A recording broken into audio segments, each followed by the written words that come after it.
¿Qué tal? Qué gusto saludarle en esta emisión de Acentos Michoacanos, desde la biblioteca Bosch Vargas Lugo, que nos permite reconocer una historia de amor entre dos eméritos académicos de la UNAM, pero también amor hacia el conocimiento y los libros. El día de hoy tenemos una colaboración especial acerca del Museo de la Plastilina Récord Guinness a través de la colaboración de Pablo Torres y, por supuesto, la música que nunca falta a través de los Castrati.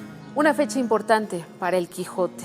Hoy le platicamos de qué se trata en este cuarto centenario, el mayor Jaime Sabines y, por supuesto, la palabra rimbombante. Es el cine y las artes visuales y gráficas que también permean el ambiente cultural de Michoacán. Así que aquí iniciamos desde la biblioteca Bosch Vargas Lugo.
El libro más traducido después de la Biblia, el de Miguel de Cervantes Saavedra. En este 2015 se cumplen 400 años de la publicación de la segunda parte del ingenioso caballero Don Quijote de la Mancha. María Stoffen, investigadora de la Universidad Nacional Autónoma de México, sostuvo una charla con jóvenes michoacanos sobre los 400 años de la publicación de la segunda parte del ingenioso caballero Don Quijote de la Mancha. Los admiradores de este texto, emblemático de la literatura iberoamericana, junto con María Stoffen, reconocieron la necesidad por parte del autor, Miguel de Cervantes Saavedra, de establecer nexos entre los dos libros. Y es un héroe moderno porque fracasa. Instaura Miguel de Cervantes al héroe fracasado, que no existía. Sí, bueno, tenemos a la picaresca, pero es un pícaro. No es un caballero, o no es un hidalgo que pretende ser caballero. Es un pícaro, Lázaro, que es también un hito en la literatura, y es en la literatura en lengua española que se está fundando. Como parte de la Feria del Libro y de la Rosa, compartieron la reelaboración de la locura y emergencia de los motivos caballerescos que Saavedra escribió en su libro más conocido. María Stoffen hizo una lectura paralela del relato imaginario que Don Quijote construye frente a Sancho Panza.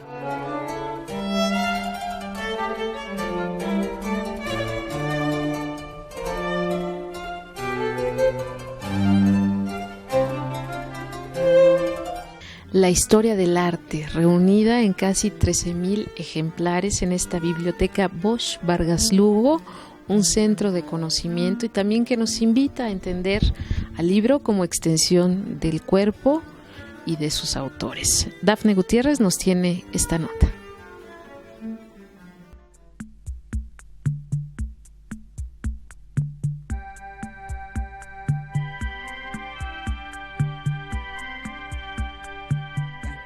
El libro es desde un jardín que se lleva en el bolsillo, como reza conocido proverbio árabe, hasta la única riqueza posible que puede jugar con la imaginación del ser humano.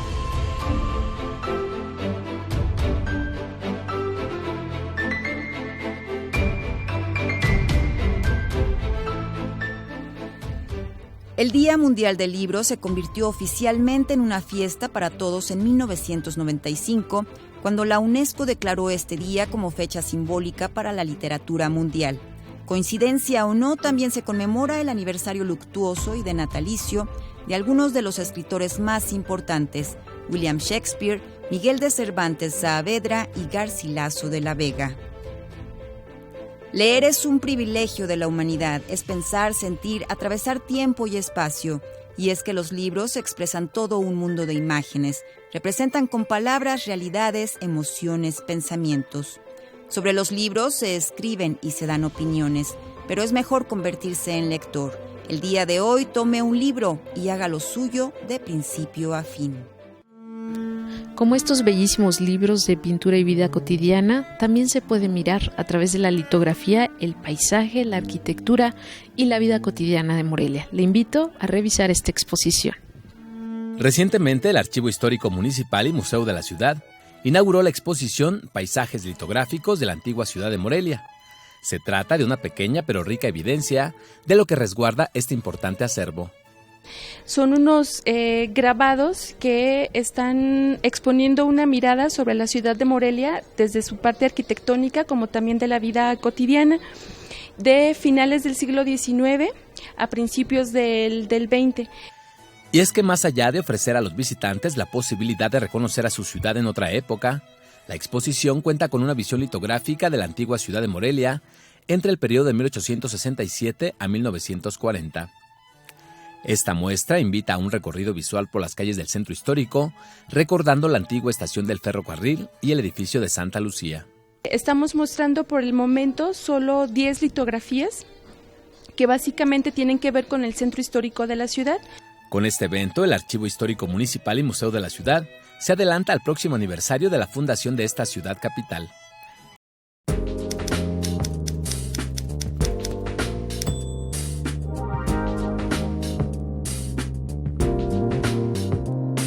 No cabe duda que una de las prosapias más importantes en la historia mínimo de Occidente fue la de los Medici, que extendieron su influencia desde Florencia hasta prácticamente cualquier rincón del mundo conocido. Banqueros, mecenas e incluso papas, fue una de las familias más importantes en la historia de nuestra occidentalidad.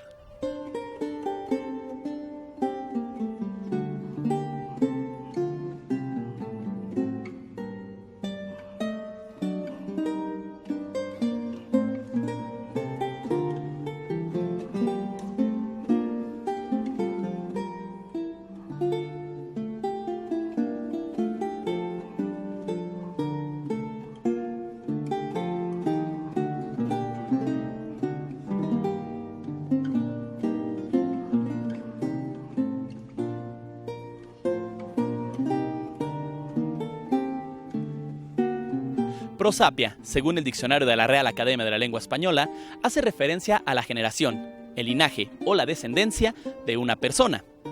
Esta palabra viene del latín antiguo y se escribe más o menos igual y se pronuncia de la misma forma, prosapia, que hace referencia a todos los elementos antiguos de una familia, es decir, de dónde venimos, cuál es nuestra descendencia. Esta palabra se encuentra escrita en muchos grafitis o en las paredes en Pompeya. Podemos entender de esta manera que era algo muy importante para los antiguos el uso de la prosapia, es decir, de dónde venimos. De la misma forma, los Medici tuvieron una prosapia impresionante. Papas como Clemente VII o León X, mecenas como Juan de Medici, que mandó reconstruir la capilla de San Lorenzo, o incluso como Cosme de Medici, que fue un gran impulsor del arte de Fra Angelico y de Donatello. Sin lugar a dudas, estas personas tienen una prosapia que ha marcado la historia de Occidente y, aunque suene muy rimbombante, sigue teniendo mucha influencia en el día de hoy.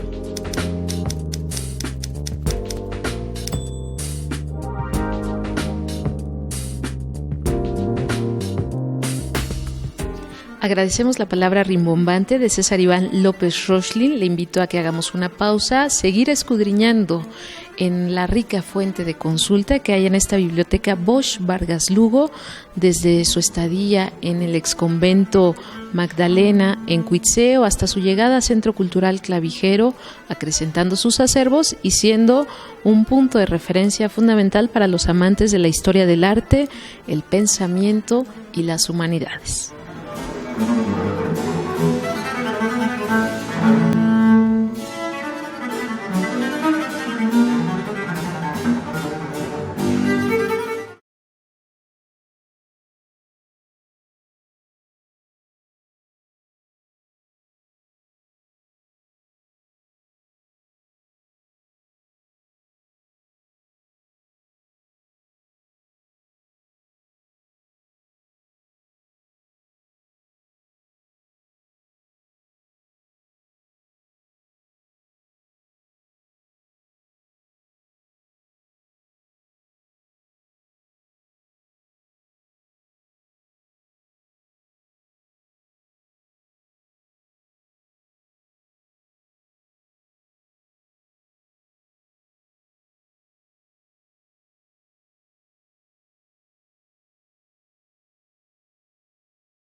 Estamos de regreso y me da muchísimo gusto saludar y darle pues las gracias al maestro Teodoro Barajas por recibirnos en el Centro de Documentación e Investigación de las Artes, aquí en Centro Cultural Clavijero, a su vez sede de la Biblioteca Bosch Vargas Lugo. ¿Cómo estás, Teo? Gracias. Hola, ¿qué tal, Yasmín? Buenas tardes y buenas noches al auditorio. Aquí con el gusto de siempre, en esta área que la verdad es de que es muy reconfortable, te remite a los libros, a la historia y al arte. Y me parece que también a una historia de amor, no solo entre pareja, entre estos estudiosos eméritos de la UNAM, sino también amor hacia el conocimiento. Un acervo como pocos hemos visto en Michoacán, en el país, y que afortunadamente está aquí en este Centro Cultural Clavijero. Platícanos de los más de 12,000 libros que contiene. La biblioteca es un banco de ojos. Porque es un banco de ojos porque ahí quedan las miradas de los lectores que vienen a consultar los acervos que tenemos. Tenemos más de 12,000 volúmenes entre libros, revistas, folletos, diapositivas que versan fundamentalmente, te diré que un 70% de los textos que tenemos aquí para consulta del público versan efectivamente sobre historia del arte.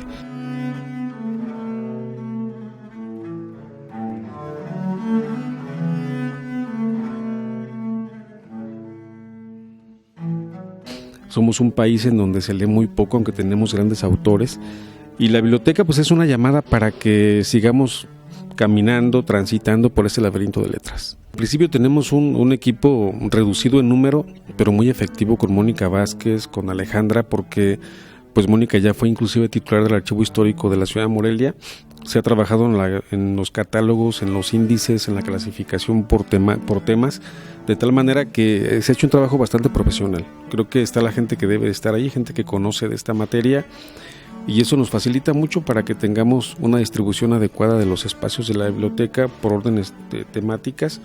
Y aparte de ello, como tú lo comentas, la familia Bosch Vargas Lugo pues realmente ha sido gente muy cercana a la historia del arte en principio, que han tenido una trascendencia internacional, que de esa manera el gobierno del estado en su momento, en otra administración, se adquirieron los acervos, se llevó una tarea de depuración, de clasificación, y el resultado lo tenemos actualmente.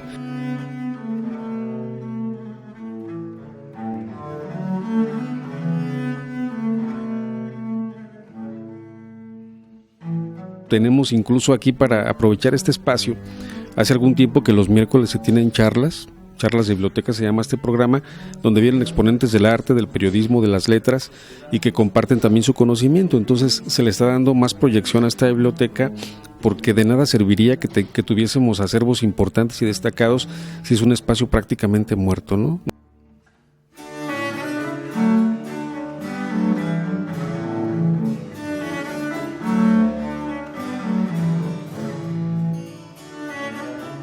Dirá el maestro Jorge Luis Borges que un trabajo más intelectual era leer, incluso más que escribir. Y aquí están los volúmenes, son más de 12,000 volúmenes, para que la gente pueda consultarlos y darse cuenta que hoy, como ayer, como siempre, las letras vienen siendo esa suerte de flama, de luz, que nos sirve a todos, y más en tiempos como estos, en donde la violencia se ha empoderado, donde avanzó la impunidad. Creo que es momento de recuperar el tejido social, y qué mejor que a través de las letras. Agradeciendo este espacio y pues la sede de estos acentos michoacanos al director del Centro de Documentación e Investigación de las Artes, Teodoro Barajas, le invito a acercarnos a la poesía coloquial, sentida, amorosa, cercana al pueblo, inclasificable, el mayor Sabines. Uno de los grandes poetas mexicanos del siglo XX fue Jaime Sabines Gutiérrez. Escritor admirado por varias generaciones al transmitir las experiencias de cada día y los límites de la vida humana. Nacido en la capital chiapaneca en 1926, hizo saber tantas veces cómo fue posible que su padre fue clave esencial en el desarrollo de su carrera. Fue él quien fomentó el gusto por la literatura y el disfrute. Gracias a los clásicos de la época descubrió su verdadera vocación. No era la medicina, era crear, inventar, escribir.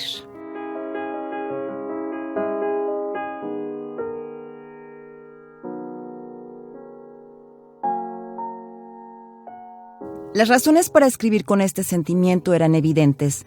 Pocos poetas en nuestra cultura de tradición han podido realizar al mismo tiempo una exploración del lenguaje y las formas poéticas. Bajo este concepto comenzó su creación literaria. También incursionó en la política, fue senador por Chiapas en 2 ocasiones. En 1953 se casó con su musa, Josefa. Él la llamaba Chepita, madre de sus 4 hijos. Conformada la familia, fue testigo de los múltiples premios que recibió. Cabe destacar que toda su poesía fue grabada en la colección Voz Viva de México de la UNAM y traducida a 12 idiomas. Sabines murió pocos días antes de cumplir 73 años víctima de cáncer.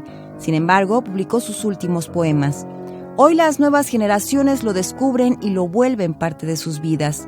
Curioso, él mismo escribió: ¿por qué nos hemos de decir adiós? ¿Acaso piensas que después de amarte caerá el olvido sobre el corazón?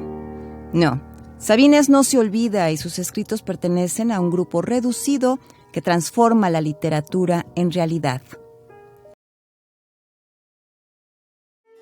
Y me da gusto saludar a Alejandra García, una de las responsables de la biblioteca Bosch Vargas Lugo, precisamente quien conoce muy bien cómo se ha acrecentado el acervo de este espacio y estos fondos que no han estado estáticos, iniciando hace ya casi 5 años con más de 12,000 ejemplares y hoy pues mucho más. Tenemos algunas colecciones que son de Limba o de Banamex, que editan estos libros de gran formato que es complicado tener el acceso, y entonces aquí los tenemos muchos libros europeos que la doctora Elisa Vargas Lugo adquirió, franceses, algunos de las universidades de Barcelona, de Madrid.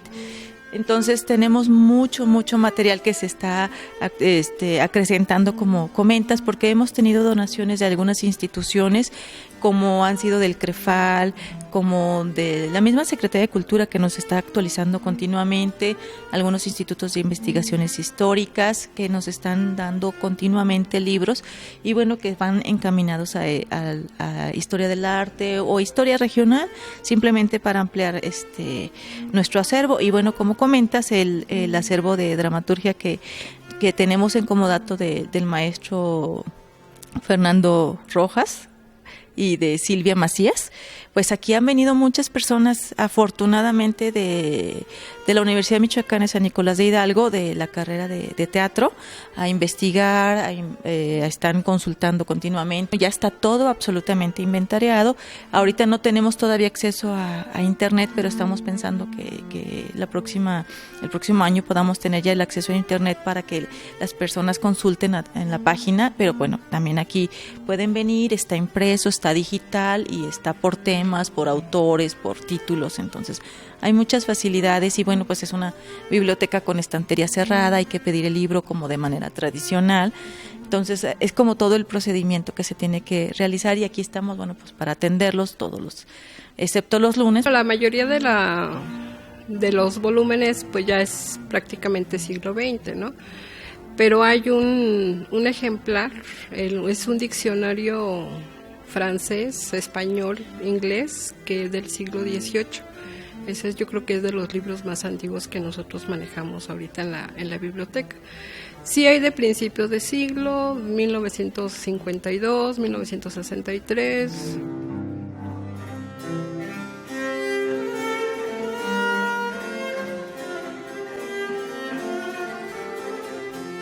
Hay volúmenes que ya no podemos encontrar fácilmente en las librerías, o que desgraciadamente por los altos costos de ellos, pues los estudiantes principalmente tienen poco acceso a ellos.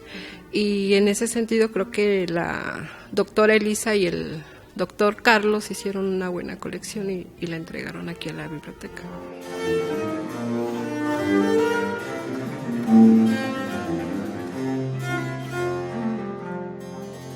Que a mí se me invitó a trabajar cuando el acervo estaba en Cuitzeo, en el convento de Cuitzeo. Pues al parecer la idea era que se quedara allá, pero no desconozco las razones por las que finalmente no se definió ya el proyecto y no se sabía exactamente hacia dónde podía dirigirse esta biblioteca, y al parecer ahí había una disputa entre que se mandara a la universidad, pero la Secretaría de Cultura, el entonces secretario de Cultura, el maestro Jaime Hernández Díaz, intervino y gestionó para que se creara y se trajera el acervo aquí, considerando que, bueno, todo centro cultural pues debe de tener una biblioteca, y una vieja idea, desde que yo recuerdo, y son 33 años los que tengo aquí en Cultura, pues era crear precisamente una biblioteca especializada en arte.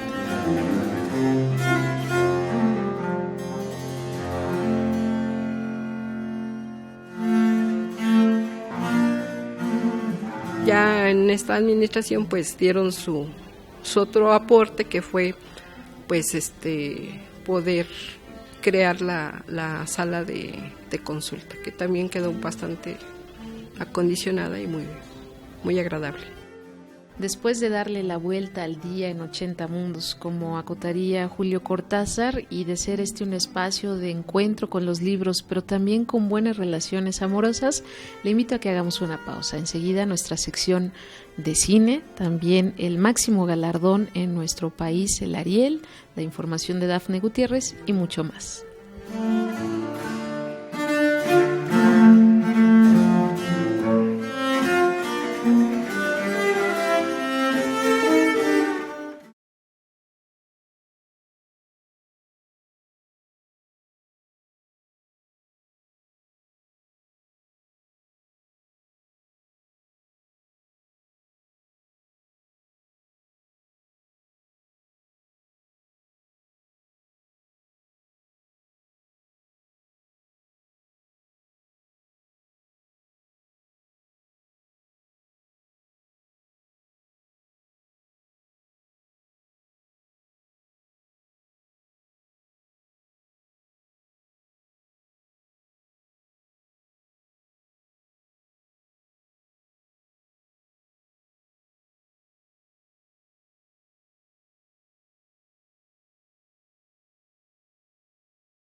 Considerada como una de las 100 mejores películas de la historia por la revista Time, Retorno al pasado, del año 1947, es una adaptación de la obra escrita por el periodista Daniel Mainwaring. El film fue dirigido por Jacques Turner y la destacada iluminación se debe a Nicolás Musuraca. He isn't going to tell Whit anything. Sure not. You just come up with that 40 grand and we're all pals again. I might even cut you in for a piece of it. There isn't any 40 grand. Of course, Whit's broad-minded. He don't care about a few slugs in the stomach or the 40 grand the dame went off with. Or even Jeff pretending he fell down on the job. But you and Jeff ganging up together, he might not like that. Retorno al pasado pertenece al género negro, muy de moda durante la década de los 40. La cinta posee los elementos del cine negro, como son el flashback con una voz narrativa, los personajes de ambigua moral, el contraste en la iluminación, la violencia y la muerte. Better slip up, baby. Did you by any chance send your friend up there to find Eels dead? No, Jeff. Tell me. Tell me. Don't, Jeff. Don't what? I don't want to die. Neither do I, baby, but if I have to, I'm going to die last. Something slipped up, didn't it? They told you they were going to knock him off, and they haven't done it, have they? They haven't because I tipped him off. He blew. La obra está protagonizada por Robert Mitchum, Jane Greer y Kirk Douglas interpretando uno de sus primeros villanos. Jane Greer caracteriza a una de las mujeres fatales más perversas del cine negro. Oculta tras su belleza física, el personaje femenino oculta a una auténtica predadora. Can we get away with it? Let's find out. You don't know, Whit. He won't forget. Everybody forgets. Not Whit. So we'll send him a postcard every Christmas. Jeff, I'm glad you're not afraid of him. I've been afraid of half the things I ever did. And this time? I'm only afraid you might not go. El protagonista Jeff Bailey, interpretado por Robert Mitchum, es un personaje atrapado por un pasado que dejó atrás años antes. Al pagar una deuda al mafioso Fred Sterling, interpretado por Kirk Douglas, Bailey conoce a la mujer fatal Kathy, de la cual se enamora, sin imaginar la fatalidad de sus actos. Near the plaza was a little cafe called La Mar Azul, next to a movie house. I sat there in the afternoons and drank beer. I used to sit there half asleep with the beer and the darkness. Only that music from the movie next door kept jarring me awake. And then I saw her, coming out of the sun. And I knew why Whit didn't care about that 40 grand. Do you believe it, please? Sí, señorita.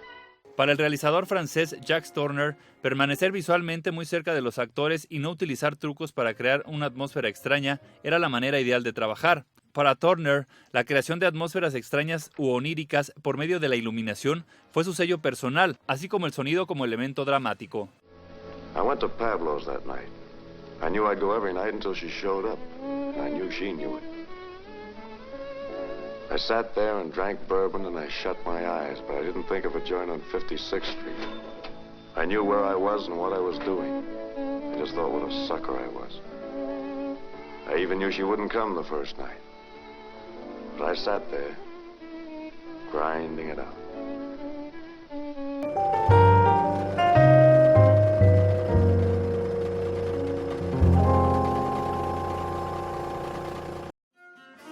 En el análisis y la recomendación del séptimo arte agradecemos como cada semana a nuestro compañero Héctor Jacobo, y en más temas del área le invito a acercarnos a los grandes favoritas del Ariel 2015, este galardón que se entrega a lo más granado de la cinematografía en nuestro país. Grandes favoritos, Las oscuras primaveras y Güeros.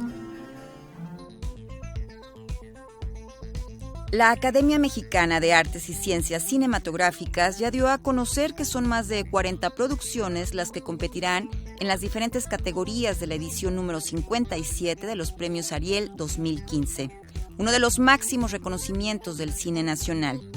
Blanca Guerra, quien es la actual presidenta de la Academia, señaló que también se rendirá homenaje a José Emilio Pacheco, García Márquez y Vicente Leñero. Propongo exigir la renuncia inmediata del gobernador. Necesitamos encontrar una noticia con la que la gente se entretenga y dejen de pensar en la renuncia del gobernador. Las niñas Garza están secuestradas. La dictadura perfecta de Luis Estrada es una de las películas que, junto a Carmín Tropical de Rigoberto Pérez Cano, Güeros de Alonso Ruiz Palacios, Guten Tag Ramón de Jorge Ramírez Suárez y Las oscuras primaveras de Ernesto Contreras, competirá por la mejor película de este 2015. Cabe destacar que dentro de este marco habrá una exposición en la Galería Abierta de las Rejas de Chapultepec a partir del 4 de mayo con los mejores carteles de las mejores películas ganadoras en las 57 ediciones de los Ariel, y que si usted está interesado en conocer los veredictos finales, podrá hacerlo este 27 de mayo en el Palacio de Bellas Artes o seguir la señal nacional de Canal 11 a partir de las 22 horas. Julián Guerrero, artista nacido en Uruapan, quien trabaja sobre guardianes en clara alusión a las máscaras. es una de las exposiciones enseguida de la de 50 artistas que dialogan entre diferentes técnicas y periodos aquí en la plástica michoacana.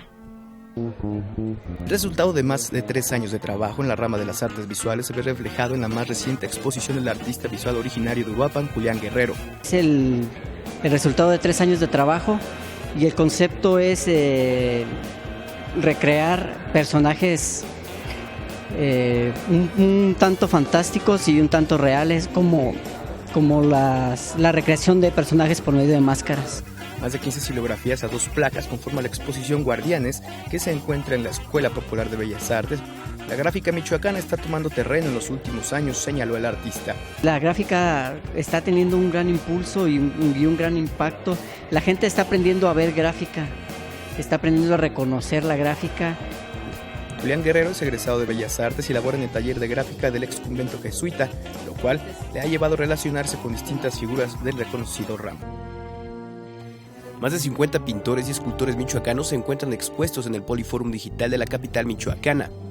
Artistas del Jardín del Arte de las Rosas reúnen su talento para inaugurar la exposición colectiva titulada Tradiciones y Paisajes de Michoacán.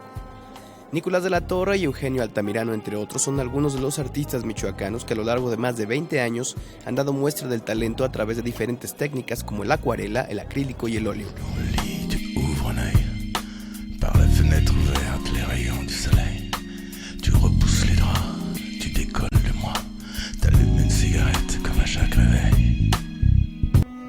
Es momento de hacer una pausa. No le cambie, que enseguida iremos de paseo por el Curutarán con nuestro compañero Pablo Torres desde Zamora y le platicaremos del taller de encuadernación que se realiza aquí en la biblioteca Bosch Vargas Lugo.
¿Qué tal? En esta ocasión les mostraré un museo de Zamora muy sui generis, instalado en este inmueble de principios del siglo XX, restaurado y acondicionado para guiarnos por un paseo a través de los acontecimientos más importantes de la historia, el museo Tu Mundo en Plastilina.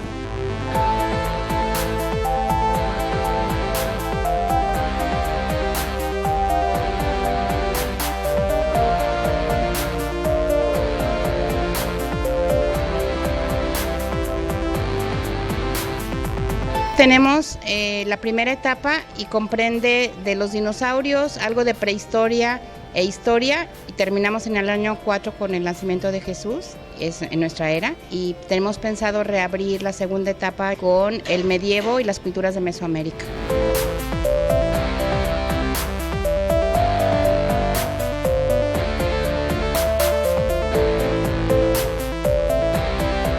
Utilizamos plastilina, que es el material principal, y tienen estructura, algunos de alambre y algunos otros de MDF para poder sostener todo el peso de la plastilina.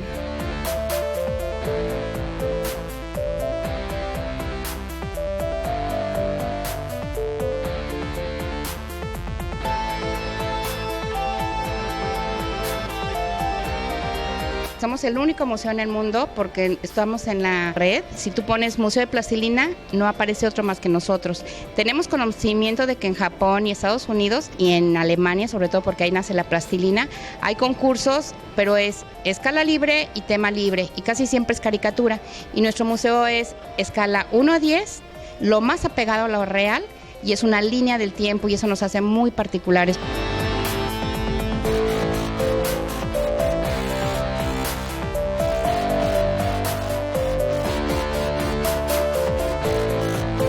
Una de las características más importantes del museo es que dentro de los parámetros de la historia mundial es incluyente a las cuestiones regionales, ya que cuenta con una maqueta dedicada a la vida civil, religiosa y social de los purépechas, así como una representación muy fiel de los entierros en las tumbas de Tiro de la región del Opeño, acción que viene a enriquecer más el museo.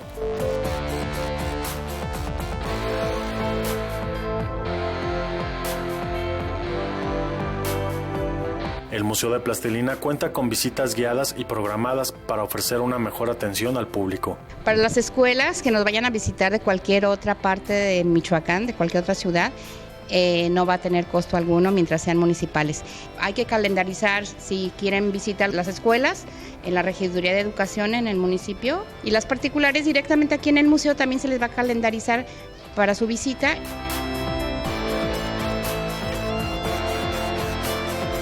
Un buen lugar para visitar, necesario para la formación intelectual y académica de nuestra infancia y juventud, se ubica en la calle Morelos 38 Norte, a una cuadra del Jardín del Teco.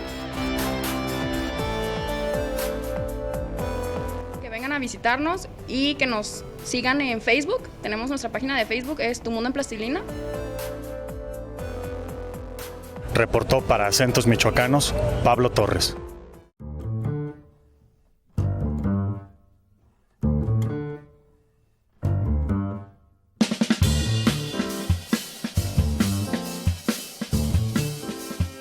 Hacemos un agradecimiento a nuestro compañero Pablo Torres en este reportaje sobre el Museo de la Plastilina, y le invito a que conozcamos el trabajo de encuadernación, cómo se pueden preservar ciertos libros, cuáles son las técnicas, a través del testimonio de América Álvarez.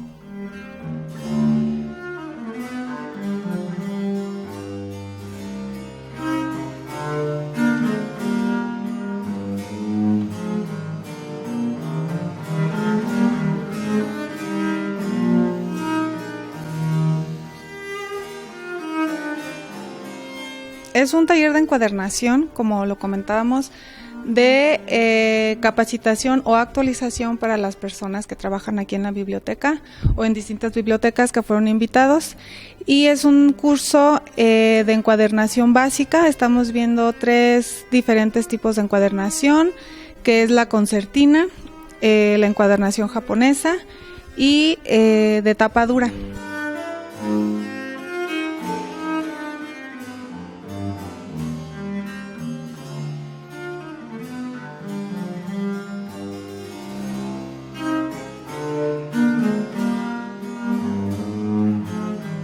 Es en el siglo XV cuando se comienza lo que es la imprenta, y es cuando ya el libro tiene como que una importancia un poquito más grande, debido a que ya son más económicos y ya la mayoría de la gente puede adquirirlo.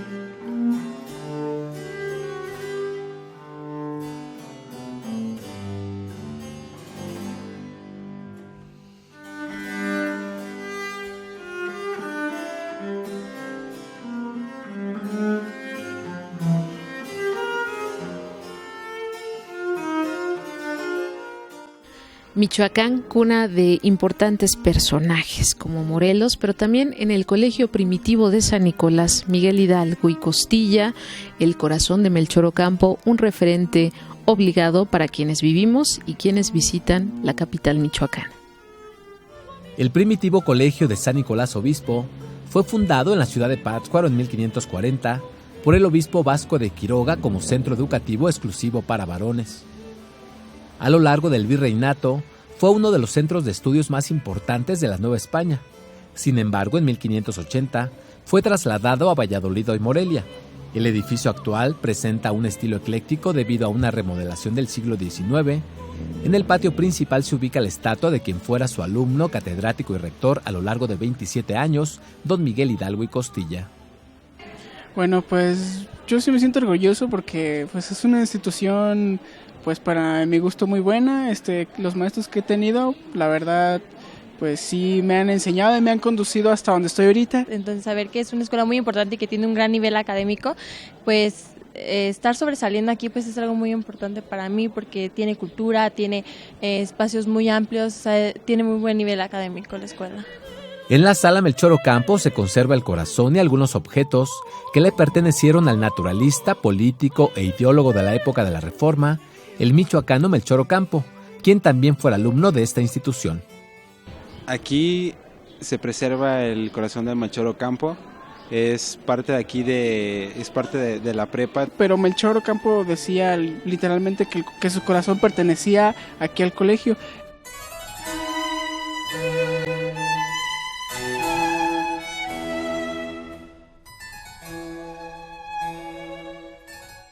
La Calzada de los Poetas, Alfredo Mallefer, un espacio que rinde homenaje a personajes ilustres de la poesía, la palabra, la música y la vida cultural en Michoacán, entre ellos Concha Urquiza, Ramón Martínez Ocaranza, un espacio que desafortunadamente no está en las mejores condiciones y del cual nos habla Héctor Mondragón, además de los embates del graffiti en ciertos edificios del centro histórico de Morelia. Ubicada en las inmediaciones del Centro de Convenciones y Exposiciones de Morelia, la Calzada de los Poetas es uno de los espacios públicos que han sido abandonados en cuanto a actividades culturales y artísticas se refiere. En cambio, este lugar es aprovechado para la realización de exposiciones y venta de productos elaborados por productores michoacanos. Cabe recordar que en esta calzada se encuentran los bustos de poetas y promotores culturales, entre ellos Concha Urquiza, Ramón Martínez Ocaranza, Luis Antonio Arriaga y Lucas Ortiz Benítez, entre muchos otros. Durante los últimos años, el centro histórico de la ciudad de Morelia ha padecido el daño patrimonial ocasionado por manifestantes de diversas organizaciones. Claro ejemplo son las pintas que se realizan en edificios y monumentos históricos del primer cuadro de la ciudad. A decir del Instituto Nacional de Antropología e Historia, la cuantificación de los edificios dañados y el costo de restauración no se ha logrado definir. Lo cierto es que las protestas han sido constantes. Quienes se atreven a dañar la cantera con sus pintas no se han dado cuenta o ignoran que para el retiro del graffiti es necesario llevar a cabo una serie de procedimientos técnicos ante el INAH a fin de que esta dependencia valore mediante estudios las condiciones del inmueble, el presupuesto que se requiere y las empresas autorizadas que pueden realizar este trabajo.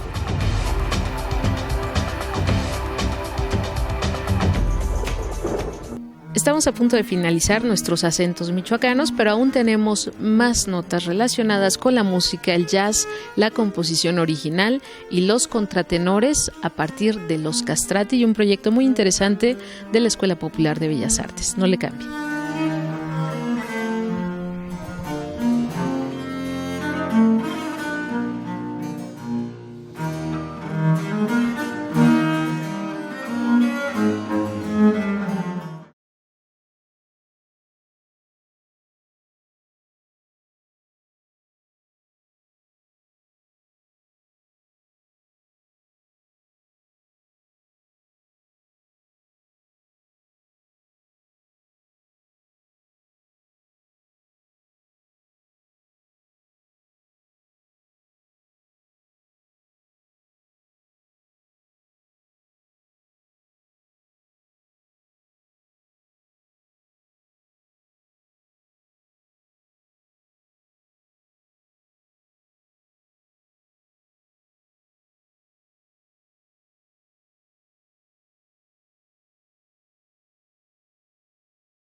A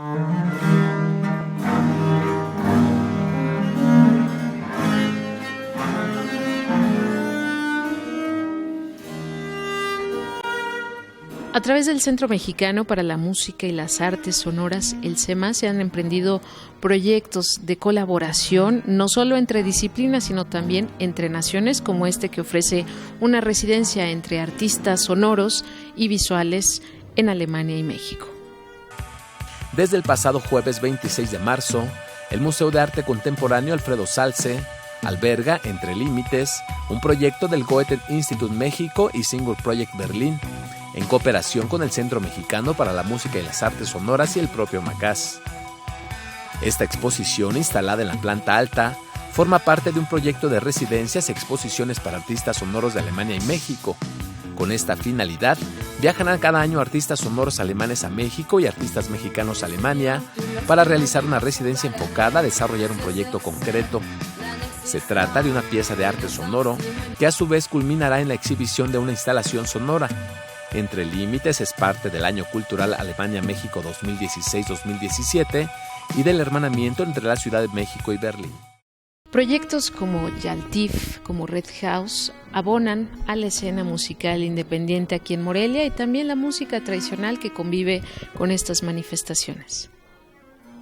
La mezcla del jazz alternativo y progresivo dan origen al grupo Yaltif, que presentó su primer material discográfico en la capital michoacana. Mezclando 3 palabras de jazz, alternativo y progresivo, ¿no? Usando sílabas de esas 3 palabras fue que surgió el nombre de Yaltif, ¿no? Entonces esas son las más grandes influencias que hemos tenido como grupo. Un sonido agradable al oído es lo que contiene su primer material homónimo, conformado por 12 cortes instrumentales de autoría propia del grupo.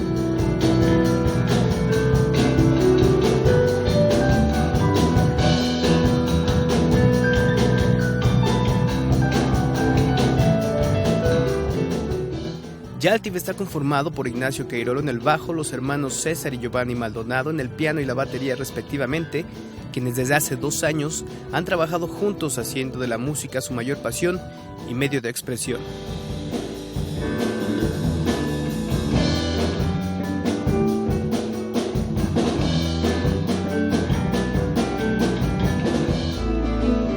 Blues, rock, jazz y buen ambiente se dejaron escuchar en los tradicionales miércoles de cultura, música y tradición con las notas de Red House Blues que se presentaron en el Museo del Estado.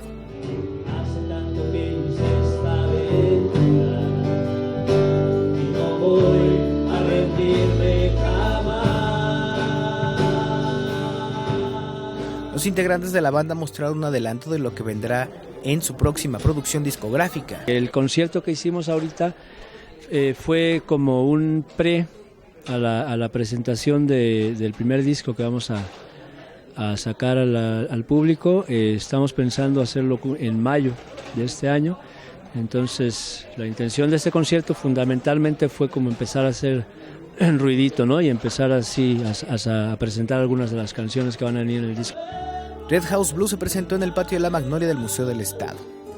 Los tradicionales miércoles de arte, cultura y tradición popular que ofrece el Museo del Estado se engalanaron con las voces de Ligia Coria y Joaquín Pantoja.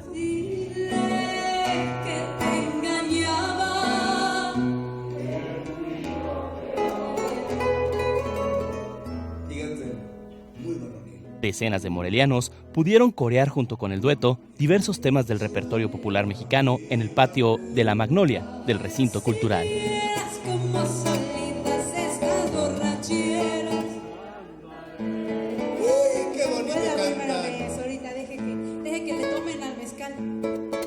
La extraordinaria voz de Ligia Coria y la guitarra del oriundo de Uruapan, Joaquín Pantoja, dieron sabor a la noche con sones, pirecuas y música tradicional michoacana en el Museo del Estado. La Facultad Popular de Bellas Artes de la Universidad Michoacana de San Nicolás de Hidalgo está buscando visibilizar algunas investigaciones importantes hacia la historia del arte, de la música. Particularmente me refiero a esta vinculada a los castrati. precisamente una figura visible, Farinelli, de la cual nos habla el director de esta facultad, Salvador Ginori, también cantante, y le invito a que escuchemos al contratenor Philippe Jaroussky, este intérprete francés especializado en la música barroca. En la idea de impulsar en los estudiantes procesos de investigación en las diferentes ramas del conocimiento, arrancó el segundo seminario de proyectos de profesores y estudiantes tesistas de la Facultad Popular de Bellas Artes. Profesores, básicamente estamos presentando proyectos de investigación a la comunidad estudiantil, pero estamos invitando a que los estudiantes también estén presentando sus propios proyectos de investigación. Esta área no ha sido muy atacada en el campo de las artes. Normalmente en el campo de las artes nos dedicamos más a la ejecución. Directivos, docentes y alumnos presentarán proyectos en el ámbito artístico, cultural e informativo.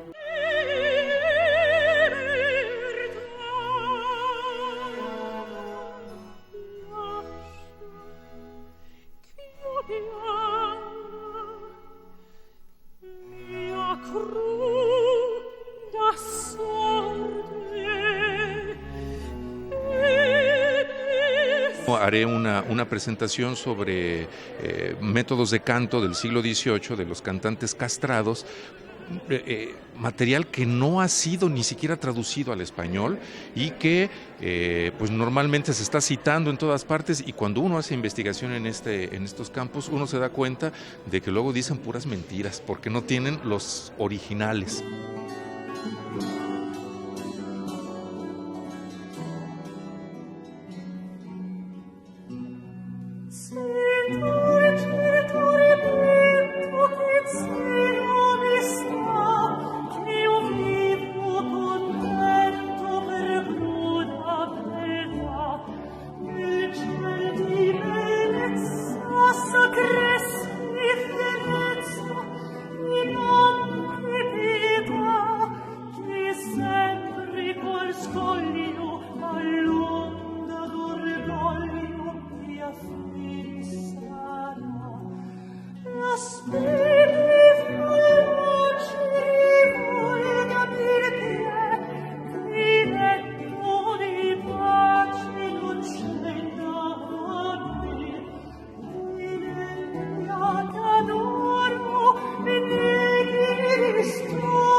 Desde la sala de lectura de la Biblioteca Bosch Vargas Lugo en Centro Cultural Clavijero despedimos esta producción de Liliana Guadarrama, con la cámara de Eduardo Romero, los contenidos y la conducción de Yasmín David, esperándole la próxima semana.